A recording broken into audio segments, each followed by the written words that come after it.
지난주에 좀 몇 분이 성가대 상처 받으셨나요? 성가대 잘하셨어요. 예. 내가 뭐 실수하신 걸 전혀 눈치를 못 채겠네요. 오늘은요. 너무 감사드립니다. 성가대 찬양 다시금 감사드립니다. 이 시간 함께 하신 여러분들 환영하고요. 오늘 이 시간이 저희들에게는 또 주님께서 주시는 귀한 또 은혜의 선물의 시간이 아닐까 싶습니다. 오늘은 12월 23일입니다. 그렇죠? 예, 12월 23일이고요. 내일은 성탄 전날인 크리스마스 이브 24일입니다. 그리고 25일이 바로 성탄절입니다. 날짜 잘 체크하시고요. 우리 오늘 예배 이렇게 마치시고 이틀 후 모레 25일 성탄절 예배 바로 이 자리에서 11시에 또 함께 하시길 바랍니다. 연말이다 보니 좀 이런저런 모임도 많고 또 정리해야 할 것들도 많아서 시간에 대해서 좀 관심도 갖게 되고 또 시계며 책상 위에 놓여있는 그러한 달력도 또 많이 자주 보게 되는 그러한 때가 아닌가 싶습니다. 예전 이맘때쯤이면 여러분들도 혹시 기억나실지 모르겠지만 은행에 가면 이렇게 달력 쉽게 이렇게 얻어올 수 있었잖아요. 그리고 행사를 가더라도 여기저기에서 달력도 쉽게 얻어올 수 있는데 이제는 참 옛 풍경이 되어버린 것 같아요. 그리고 혹시 기억나시나요? 어릴 적에 이렇게 한 장 한 장씩 찢어 쓰던 그 달력, 인력이라고 하는 그 달력. 물론 인력도 되었지만 그거는 또 화장지가 귀하던 시절에 이렇게 구멍 뚫어놓고 그 뒷간에 이렇게 또 귀할 때 이렇게 사용했던 그러한 일들. 참 모든 것들이 그리워지는 그러한 옛 풍경이 아닐까 싶습니다. 이렇게 우리가 쓰고 있는, 지금 사용하고 있는 이 달력의 초기 모델이 로마에서부터 기원이 되었다고 합니다.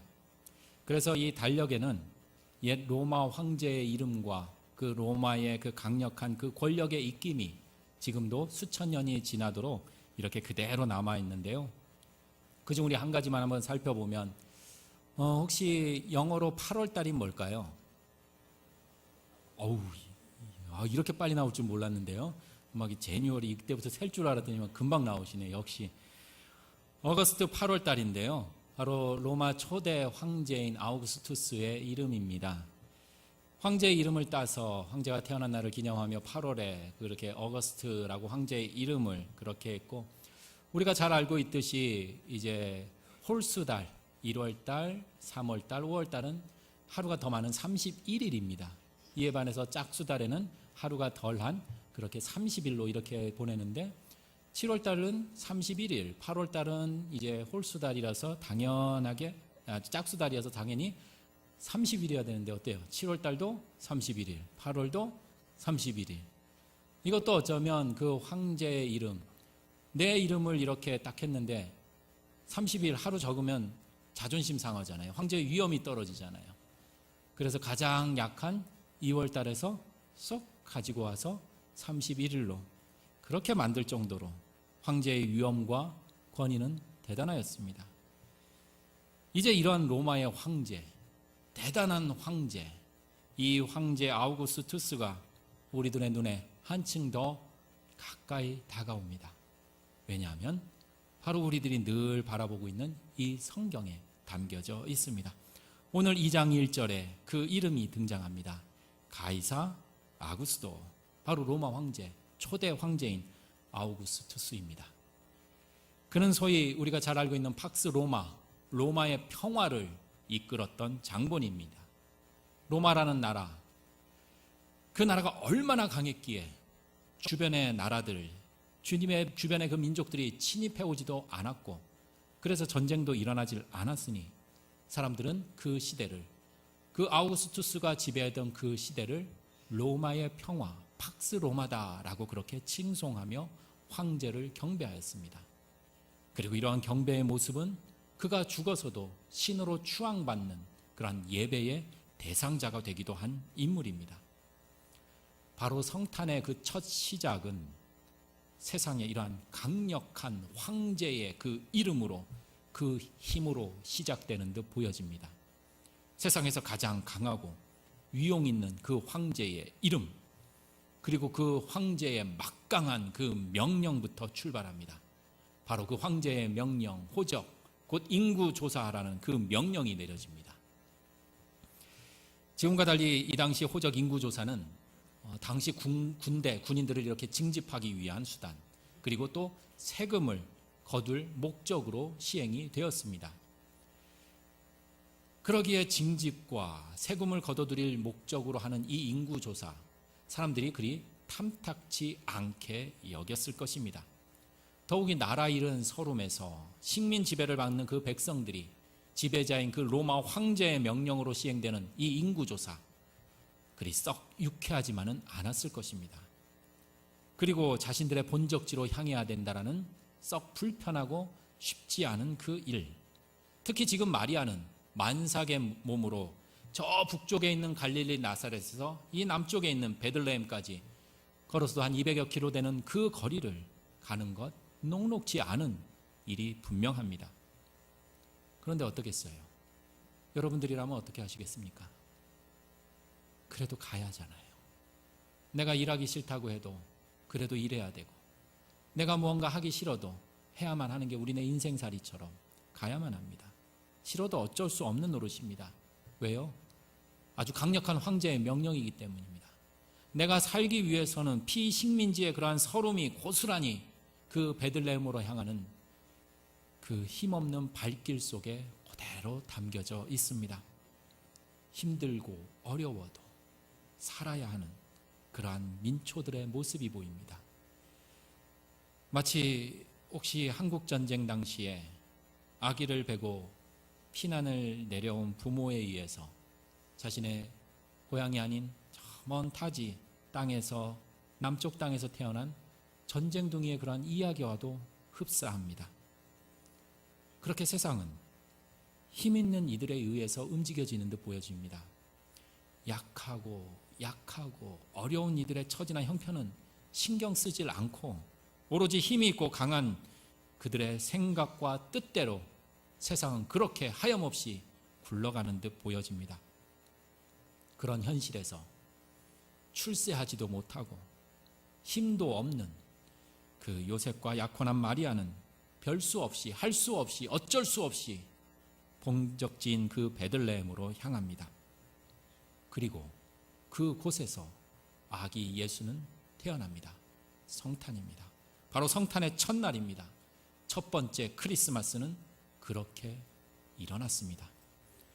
거룩한 탄생을 이야기하는 첫 번째 성탄절, 그 첫 번째 크리스마스는 세상의 강한 힘 앞에서 힘 없는 한 가정의 불쌍하고 연약한 처지를 가감없이 보여주고 있습니다.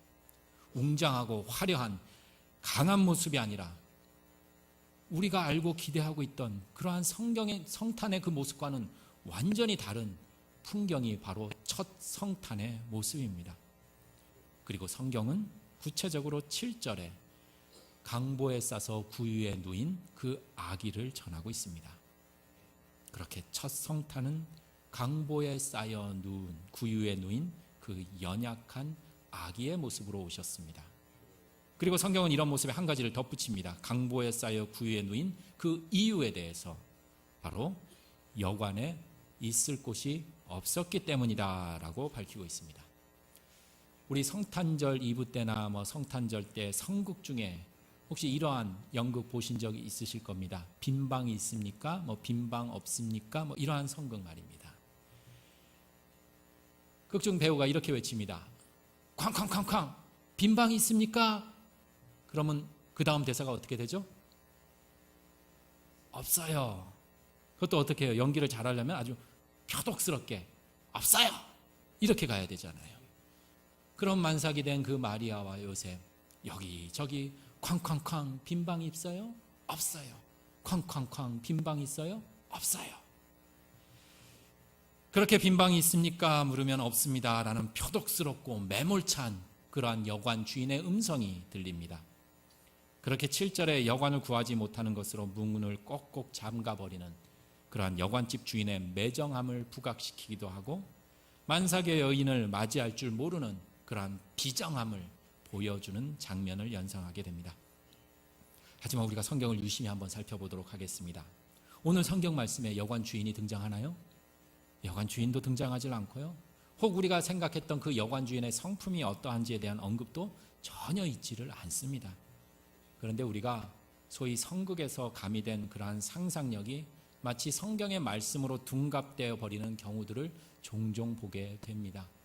우리도 이뿐만 아니라 오늘의 본문 말씀뿐만 아니라 성경 말씀을 누군가 전해준 이야기, 내가 보았던 직한 그러한 것들로 가미되고 채색이 되어서 그것이 마치 성경의 말씀인 것처럼 우리가 오해하는 경우들이 종종 있습니다. 그러니 우리가 성경 말씀을 더욱더 진중하게, 더욱더 집중하며 우리가 또 만나야 되는 이유가 그러한 이유가 아닐까 싶습니다. 그런 의미에서 오늘 그 성경의 말씀에 비추어 보며 여관이 있을 곳이 없었다라는 이 말씀에 먼저 강조하며 집중해 볼까 합니다. 결국 여관에 있을 곳이 없으니 어때요? 아기가 있을 수 없는 생소한 장소인 구유에서 머물게 됩니다. 그리고 이 말씀에 잠시 멈춰서면서 우리 대림절 넷째 주일 우리들의 삶의 모습들을 재점검해 보고자 합니다. 먼저 성탄. 이 성탄은 주님의 있을 곳이 있고 없고 이 부분을 먼저 생각하게 합니다. 우리에게 주님이 있을 곳이 있고 없고, 그런데 정작 우리는 여관 주인의 그 비정함과 매몰참에만 관심을 기울이면서 저 여관집 주인을 정죄하거나 그때의 그 세태의 비정함을 그리고 몹쓸 사람 취급하지만 정작 우리들의 삶을 보면 어떨까요? 내 삶을 보면 점점 신앙의 연수가 깊어질수록 많아질수록 목사임에도 불구하고 점점 주님이 있을 곳을 마련하기보다는 내 자리를 더욱 넓고 더 크게 만드는 데 관심을 기울이지 않나 고백해 보게 되었습니다. 이전에는 점점 주님의 자리를 넓히다가 어느 시점에 가서 언제부턴가 주님의 자리는 조금씩 뒷전으로 물려가고 내가 조금씩 앞으로 나아가고자 하는 그 마음이, 그 삶의 모습이, 그것에만 관심을 기울인 내 모습을 보게 됩니다. 점점 주님이 내 삶에서 뒷전으로 하염없이 밀려가는 그 모습 바라보면서 나의 마음을 말씀의 그 숫돌로 모난 부분 한번 다듬어 보고자 합니다. 우리가 잘 알고 있는 마태복음 5장 3절의 말씀, 심령이 가난한 자는 복이 있나니 천국이 그들의 것임이라. 지난 주일에도 한번 같이 이렇게 잠시 언급한 거 기억나시나요? 말씀을 다시 묵상해 봅니다. 우리가 세상 살면서 내 것이 많은 사람을 우리는 소위 부자라고 합니다. 돈이 많으면 돈 부자, 땅이 많으면요 땅 부자, 주식이 많으면 주식 부자, 심지어 딸이 많으면요 딸 부자. 근데 저는 가난해요. 저는 딸이 없습니다. 그래서 저는 아주 가난합니다. 내 것이 없는 경우를 우리는 가난하다고 합니다. 제가 딸이 없기 때문에 저는 딸 부자가 될 수 없어요. 딸 가난뱅이에요, 저는. 그런데 말씀은 마태복음 5장 3절 심령이 가난한 자는 복이 있다. 천국이 그들의 것이다. 가난함이 천국을 소유하게 된다라는 다소 엉뚱한 말씀을 전하고 있습니다. 생각해 봅니다. 내 것이 없는 것이, 내 것 없는 바로 그곳이 천국이 아닐까 고백해 봅니다. 저 에덴 동산, 그곳은 천국이었습니다. 그곳은 하나님과 함께 동행하는 곳이었습니다. 우리가 가고 싶은 곳입니다. 살고 싶은 곳입니다. 에덴 동산은 내 것이 아닌 모두 하나님의 것이었습니다. 하나님께서 손수 창조하신 것이기 때문에 모두 다 하나님의 것이었습니다. 내 것은 아무것도 없었습니다. 그래서 그곳은 늘 하나님이 만들어 놓으시고 하나님의 것이기에 그곳에서 사람은 살았고 그곳에서 사람은 늘 하나님과 동행하고, 그래서 더욱 내 것이 하나도 없음에도 불구하고, 하나도 없는 가난함에도 불구하고 부족함이 없는 천국을 살게 되었습니다.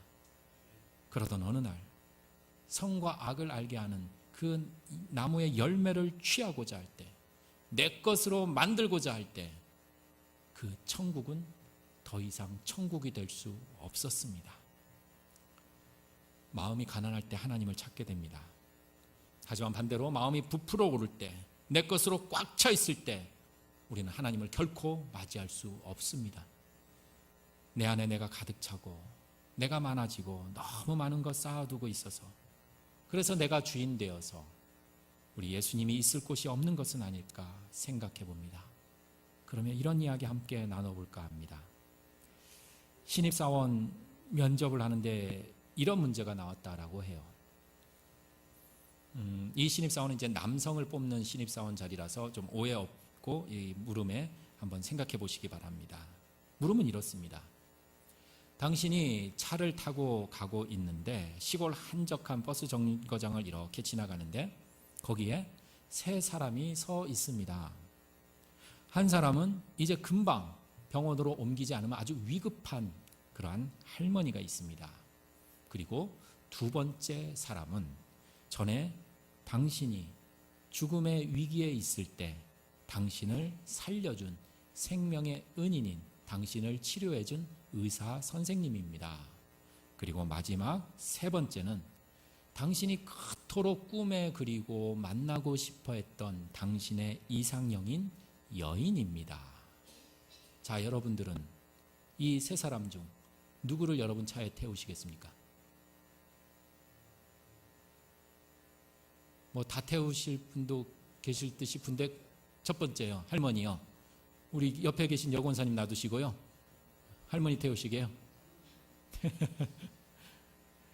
차에는 딱 이제 두 명만, 운전자 포함해서 딱 두 명만 탈 수 있는 그러한 차예요. 그럼 여러분들은 과연 누구를 태우시겠습니까? 이게 면접시험의 문제로 나왔다고 해요.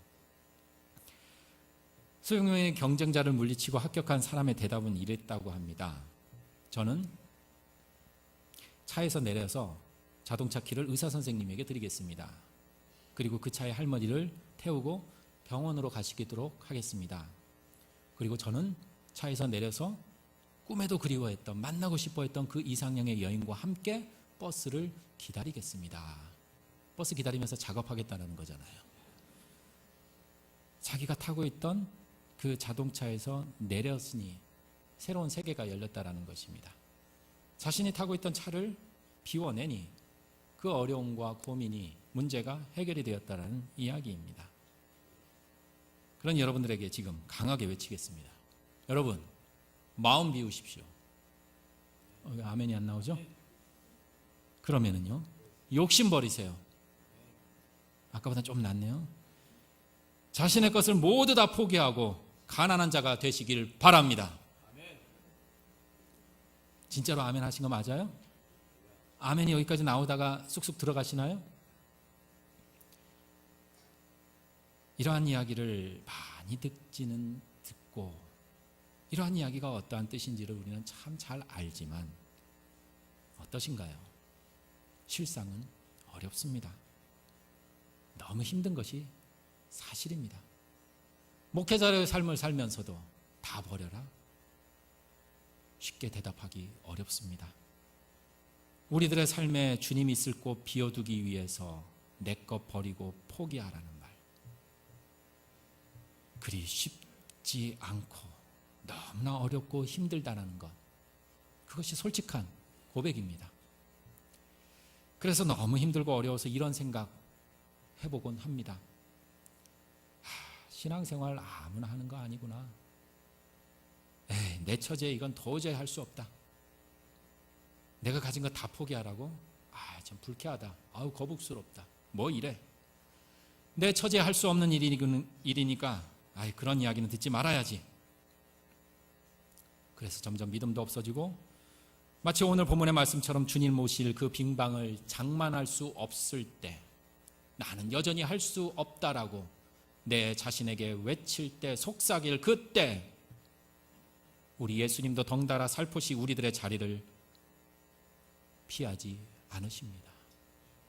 여기에 복음의 소중함이 담겨져 있습니다. 이 당시의 가옥 구조를 보면, 그리고 오늘 본문 말씀에 이 여관이라는 것이 우리가 일반적으로 생각하는 호텔이나 여인숙과 같은 그런 숙박업소로 우리가 생각을 먼저 고정관념으로 할 수가 있겠지만, 우리가 쉽게 생각하자면 여관이라는 것은 우리가 생각하는 숙박업소의 그러한 여관이라는 개념보다는 우리가 예전에 가정에 혹시 손님이 올 때 맞이할 수 있는 방, 소위 사랑방이라는 그러한 개념으로 생각을 하시면 쉬울 듯 싶습니다. 그리고 이 당시에 유대인들의 독특한 가옥 구조 중에 하나가 바로 가축줄, 우리들은 외양간이 저 사람과 동떨어진 저 후미진 지역에 있는 그곳에 있는 것이 외양간이었습니다. 그런데 이 당시 유대인들의 가옥 구조는 이렇다고 합니다. 맨 밑에 지역에, 맨 밑에 단에는 바로 동물들이 기거할 수 있는 소위 외양간이 있었고, 그리고 바로 그 위층에는 사람들이 머무는 공간이 있었다라고 합니다. 사람과 동물이 서로 떨어져 있는 것이 아니라 한 공간 안에서 생활을 하였다라는 것입니다. 결국 이 말씀 속에서는 7절에 여관 주인을 우리는 향하며 어떻게 저런 여관 주인이 있을까라고 하며 제3자의 입장으로 여관 주인의 그 표독스러움과 비정함에 대해서만 우리가 집중할지 모르지만 결국 내 마음에 모실 그 방의 부재와 그리고 오늘 본문 말씀 속에서도 담겨져 있듯이 강보에 싸서 구유에 누워 있는 것이 저 비천하고 완전히 동떨어진 그곳이 아니라 인간이 함께 거하는 그 공간 속에 있다라는 그 전제를 담아보며 오늘 본문 말씀을 다시금 생각해 보고자 합니다. 우리는 믿음도 없고 주님을 모실 빈방도 없다라고 할 때, 그래서 나는 할 수 없고 신앙생활 대충 이 정도로만 하려고 하는 그때, 그럼에도 불구하고 예수님은 결코 우리들의 삶 속에서 멀어지는 것이 아니라 그럴 때일수록 더욱 우리에게 가까이 다가오시는 그 모습이 바로 성탄의 모습 속에 담겨져 있습니다. 우리에게 우리 것으로 꽉 차 있어서 빈방이 없어서 주님 계실 곳이 없음에도 불구하고 성경은 분명히 예수님의 태어남이 지연되거나 완전히 사라지지 않음을 전하고 있습니다. 왜냐하면 빈방은 분명히 없을지 모르지만 사람들이 생각하지 못한 바로 구유가 있기 때문입니다. 사람들이 머무는 곳이 아닙니다. 생소하고 불편한 곳입니다. 하지만 예수님은 그 전혀 다른 곳에서 분명히 태어나셨기 때문입니다. 일반적으로 우리가 종교라고 하면 종교의 특징 중 여러 가지가 있는데 그 특징 중 하나는 바로 사람이, 우리가 신을 찾는 그러한 행위에서 비롯되었다라고 합니다. 그리고 그것이 종교의 한 특징이 되기도 합니다. 사람은 신이 있다고 하는 곳을 그래서 찾아다니기 바쁩니다. 여러분, 계룡산에 하나님 계세요. 여러분 어떻게 하시겠어요? 계룡산으로 가실 겁니다. 이 예배 자리에 나오질 않으셨을 것입니다. 여러분, 저 강원도 동해바다 앞에 가면 여러분들의 신을 만날 수 있습니다. 그러면 모두 다 동해바다 앞으로 향합니다. 저 계곡 어디에 신이 있다라고 하면 그렇게 분주하게 신을 찾고 그렇게 신을 찾는 행위가 바로 종교의 한 특징이기도 합니다. 하지만 우리의 신앙은 우리가 하나님을 찾는 것이 아니라 바로 하나님이 우리를 찾는 것에서부터 시작이 된다라는 사실입니다. 비록 내가 하나님을 찾고 만나기 어려울 정도로 아주 형편없는 삶을 살거나 찾을 수 없을 정도로 부족한 모습일지라도 그런 나를 방치하거나 버리지 않으시고 나를 기필코 찾아오심이 바로 신앙의 첫 출발이며 그것이 바로 첫 번째 성탄절, 첫 크리스마스의 모습이라는 것입니다. 빈방이 있으면 참 좋겠어요. 저도 성인들처럼 누구처럼 그렇게 내 마음을 쉽게 다 포기하고 버리고 정말 넉넉한 주님 모실 그러한 빈방이 있으면 참 좋겠습니다. 빈방이 있으면 가장 좋겠지만 그러나 빈방이 없어도 우리 예수님은 기필코 우리들 삶 속으로 들어오십니다. 어디예요? 가장 누추한, 가장 냄새만 나는 내 삶의 찌꺼기가 묻어져 있는 그 구유가 담겨져 있는 그 속으로 들어오십니다. 예수님은 빈방이 없다고 떠나거나 사라져버리거나 뭐 이런 집이 있어 라며 심판하거나 저주하거나 밖에 머물러 있지 않으시고 우리 안으로 들어오신다라는 것입니다. 인간이 밀어내도 인간이 문을 걸어 잠가도 들어올 수 없게 하여도 예수님은 기필코 들어오신다라는 것입니다. 그렇게 우리 주님은 우리 안에 들어오십니다. 내 삶에 누추한 것, 실패한 것, 상처받은 것, 감추이고 싶은 저 밑바닥, 그곳에 우리 안에 들어오신다라는 사실입니다. 빈 방을 마련할 정도로 바쁘게 살고 여러 가지 어려움이 있어서 여력이 없습니다. 경황이 없었습니다. 그리고 조그마한 방이 있어서 그 방이 있어도 아직 정리가 되지 않아서 누추해서 지저분해서 우리들의 삶이, 그래서 우리 예수님, 내 삶 속에는 오시지 않는구나, 내 삶 속에는, 우리 가정 속에는 전혀 개입해 오지 않으시는구나, 역사하지 않으시는구나. 그래, 우리 예수님은 삶의 고상하고 아름답고 편안한 쾌적한 그러한 곳에 어울리시는 분이시구나. 아닙니다. 예수님은 구유에 들어오셨습니다. 예수님은 인간의 그 품이 있고 고상한 척하는 그곳에, 인간적인 품성이 있는 곳이 아니라 도리어 동물의 본성에 가까운 그 곳에 오셨습니다. 주님이 들어오신 곳은 큰 예루살렘이 아니라 그 큰 예루살렘에 가리워져 있는 아주 작은 베들레헴, 그것도 아주 비천한 한 구유에서 오셨습니다. 결코 아름답고 잘 정돈되지 않고 보기 좋은 곳이 아닙니다.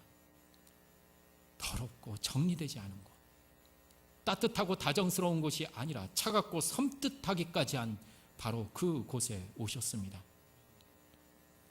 우리가 대림절을 맞이하며 더불어 성탄절을 준비하며 또한 한 해를 마감하며 지난 시간을 되돌아봅니다. 우리들의 삶, 우리들의 마음에도 예수님이 있을 곳을 마련하지 못하였습니다. 한 해 살면서 대림절 마지막 주일을 보내며 우리들의 마음속에 주님 모실 그 빈방 마련하지 못했습니다. 빈방 마련할 그러한 겨를 없었습니다. 너무 바빴어요. 먹고 살기 힘들었어요. 내가 갖고 있는 상처와 아픔이 치유되질 않아서 빈방 마련할 겨를 없었습니다. 아직도 감추이고 싶은 그 모든 것들이 있었기에 빈방 마련할 겨를은 없었습니다. 힘들고 어려운 시절 보내다 보니 빈방 마련할 채비를 하지 못하였습니다. 내 마음이 맞이할 준비를 하지 못해 그렇게 주춤거리며 살았습니다. 하지만 우리의 삶 안에 우리 주님이 들어오셨음이 바로 성탄의 가장 큰 기쁨임을 이 시간 고백합니다. 우리 주님은 그럼에도 불구하고 어떻게든 들어오셔서 우리에게 조금이라도 가깝게 다가와 바로 우리를 만나시기를 원하신다라는 사실입니다. 그것이 첫 번째 성탄의 모습입니다. 첫 번째 크리스마스의 모습인 것입니다. 그러니 대림절 넷째 주일, 이제 한층 더 가까이 다가온 성탄을 맞이하는 이 즈음에 아무리 우리들의 삶에 상처와 아픔 그리고 실패와 어려움 등으로 인해서 주님 있을 곳 마련하지 못했을지라도 내 모습 이대로 주님 뵐 면목 없을지라도 우리 주님은 우리들 삶 속으로 들어오셔서 우리들 삶 속에 개입해 오셔서 우리들 삶 안에서 역사하심을 믿고 그 믿음으로 이제 모레 있을 성탄의 아침을 기쁨으로 감사로 함께 맞이하기를 소망합니다. 함께 기도드리시겠습니다.